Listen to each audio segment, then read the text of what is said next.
Bonjour, I am presenting on Module 12, Amelie and the Elegance of the Hedgehog. And I apologize for my voice, which is sore. These two things have some themes that are prevalent. Some are related to Paris, some are related to the times, the early 2000s, the early aughts, when they are created, and some are, I think, specific to female characters that are there. The items we are looking at show a longing for Paris that exists, and it shows an immense internal life, what is going on inside of people's heads, and how that is conveyed through film or through incidences in the film or through the book. It is informed by the characters we are looking at feeling like an outsider, and it is also conveying what will become, even today, the 21st century flaneur concept that is there. So before we look at the actual book and the film, I want to look a little bit at the creators, because even the creators resonate with these themes. So Jean-Pierre Jeunet, who is the screenwriter for Amélie, actually wrote Amélie while he was filming a movie in Los Angeles. He's a well-known French filmmaker, but he's done a very good job of crossing over to American audiences and in action movies, and also to French audiences. So when he was in Los Angeles making an American movie, he found himself missing Paris, and so that is when he wrote Amélie. And so there's a yearning for Paris, and the yearning that he has is not the Paris that we imagine. We don't see Eiffel Towers and Louvres in Amelie. We see people's homes and people's workplace. We see people in relationship. We see people's childhood and grown up. We don't see the tourist Paris. We see the real Paris, which says something about Jean-Pierre Jeunet, that he wasn't yearning for the ideal of Paris, but he was really yearning for the Parisian life, the life that he had as someone who was a resident of Paris that was there. What's very powerful about him making this film while he's in Los Angeles is it shows that he had something going on in his internal life, because as a professional on screen, you can't necessarily say, oh, I'm homesick, right? It's not professional. So instead, he took this homesickness and turned it into this majestic and beautiful film that was there. So his internal life and what was going on in his head informed what would come out on the screen.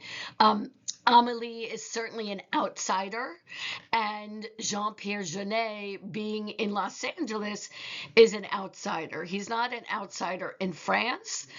Amélie is portrayed as an outsider in multiple ways, but he, as a Parisian living in Los Angeles and filmmaking for American audiences especially, is an outsider. And so he is able to take that outsider perspective and give it an extra oomph in the way he portrays Amélie. I'm wondering if there were influences of American sensibilities, the quirk that Amélie portrays, the maybe some of the autistic tendencies that Amélie might have. She's uncomfortable with touch and has an internal life and loss of parenting and a father that was very removed and non-communicative. There's also an outsider perspective where when you're an insider, you can show treasures and you know the ins and outs of a community or a town or an area in the way someone outsider. So Jean-Pierre Jeunet is really yearning for the subtleties of life, in France that is there. And again, his Paris is not the tourist Paris that he shows in Amelie. That is not what he's missing when he's in LA. Muriel Barberry, who wrote The Elegance of the Hedgehog, also resonates with some of these themes I'm looking at. She, as an outsider, though she comes to France as an infant, is actually born in Morocco, and probably that outsider nature influenced the way she portrays Paloma and Renee, as though they are residents of their area, they are never fully at home. And perhaps she is someone who was born in Morocco, and became an author and philosopher and professor. And France always has an outsider experience. The hedgehog as metaphor that she uses is also very, very powerful. There is an exterior to a hedgehog, and there's also an interior. And for me, it brought to mind the way that Israelis talk about themselves and identify as what is called a sabra. A sabra is a prickly pear fruit. It has a very thorny exterior and very soft and mushy inside, and it becomes a metaphor for the way Israelis are. And I think there's something to be said in this, that there is an outsider. A hedgehog has an outside and a look in a certain way. It might be not the most stunning, graceful animal, and yet it is elegant and dignified. And so this metaphor becomes not just a metaphor for Renee, as Paloma describes her, but also just a metaphor for our external life and really what's going on inside. And all these pieces, the film and the book, really, really bring to life the interior that's there. So the beautiful and elegant and thoughtful and reflective and glamorous and pained interior comes out. Again, this outsider identity of her, goes to Paloma and goes to Renee. They are living as outsiders in their spaces they're supposed to be their homes. Renee feels inferior because of class, and Paloma feels an outsider so much in the world that she contemplates suicide.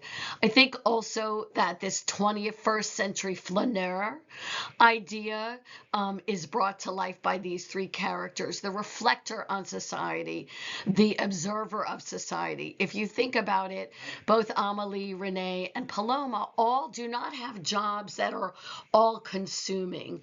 Paloma, as a child, is able to exhibit a flaneur or a boulevardier existence and observe and reflect and critique because she's a child and doesn't have adult responsibilities. Amélie, as a waitress in a restaurant, doesn't have to take her work home with her, though some of the emotions with it come, and she gets to be a flaneur, just observing the spaces and the relationships around her. And ultimately, Renee becomes a flaneur because she has this very deep insight onto all the residents of her building, even though she just seems to be a concierge. I also want to just mention Audrey Tautou, who plays Amélie, because I think there's some elements of her life and who she is that are important to mention in relation to this document. So first of all, Audrey Tautou does not act anymore. She's made a choice to raise her daughter. So famous as an actress and now not an actress, an outsider, she's also stated that she will live in France and not in Los Angeles. It's not for her. So as an actress, an outsider in a way, both in what she's choosing with her profession now and where she chooses to live.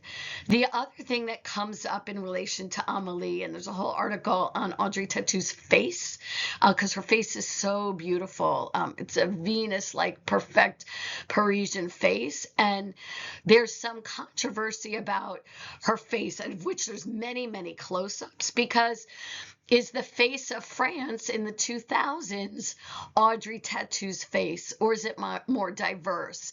Is it more ethnic? Is it more other cultures that are there? And why is this the face of Amélie that is there? And so there's a struggle about who is Parisian, who is at home in France, and these are things that we see spill out into the news as well. One of the major places that I think the film and the novel converge is the women concealing themselves. And I think this is a reflection that even if you live in Paris, this beautiful city, which has so much to offer, you can be in pain. That the beauty of Paris and the art of Paris and the culture of Paris is not a balm, is not a medicine, is not a healing element for an internal pain. And we see these three women in Paris exhibiting tremendous internal pain. Amelie's pain comes from the death of her mother, and when she is lost her mother, really her gateway to education, to mothering, is gone, and she really enters inside. She has a very private life without much interaction that is there. Paloma has an internal life that is so full of pain and that it makes life so not worth living that ultimately she is going to kill herself. And then Renee's pain is from having such a deep wisdom and knowledge and curiosity about life that she has to suppress. And it's very feminine in general to, act in one way, but have so much knowledge deep down inside. And so it is a reminder that wherever you live, that does not necessarily solve what is going on internally. I think it's also a reflection on the early 2000s and what will come to be later in the 2000s, the Me Too movement, and the respect for therapy, which I think has changed over time, for the respect for diverse identities, the greater understanding about autism and different ways that people learn, that comes out and is exhibited and accepted in these three novels. I do not even know if there would have been a self-awareness enough to make these films with these nuances and addressing these issues any earlier than the early 2000s that are there. And so what I ask in light of these themes is, in you, did the film or the book create a longing for Paris? Paris is not the tourist Paris. So for those who have been residents of Paris and not tourists, I've only been a tourist in Paris, never a resident, though I'd love to be a resident. Was there a longing for your life in Paris, a true life in Paris? Even for these three pained figures, is there a yearning and a longing for Paris? Did being inside the characters' heads resonate? So I love gift giving and just making, giving thoughtful gifts. And when Amelie created the situation where the guy she had a crush on was able to see that the mysterious man taking and ripping up his photos was not some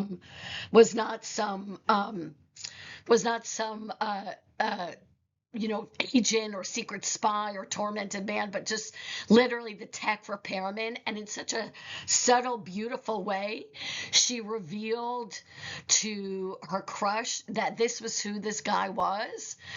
It was incredible. It was so thoughtful, and only a process like that could happen in Amelie's head. It didn't happen in front of us. We didn't know it, and we didn't know she had figured that out, and we didn't know she was setting up this scene until she surprised him, her crush, with the knowledge that this guy was a tech guy. And then the being in the characters' heads is able to spill out and be appreciated with the right people. When we are in our heads all the time, it can be depressing, and it can lead us to a path, of darkness. And yet what happens is, with Paloma and Renee, and even Amelie's crush, but particularly with Paloma and Renee, once they find people who understand that what is going inside their heads is beautiful and deep and rich, and they are necessary in order to bring it out, they provide healing. Renee, in understanding Paloma, lets her think of another path besides suicide, because she really appreciates who Paloma is, and also pities this girl that has to live with these parents and this sister who's so narcissistic and self-centered. And so Renee saves Paloma's life, and even though she dies, Paloma is saved. We get that.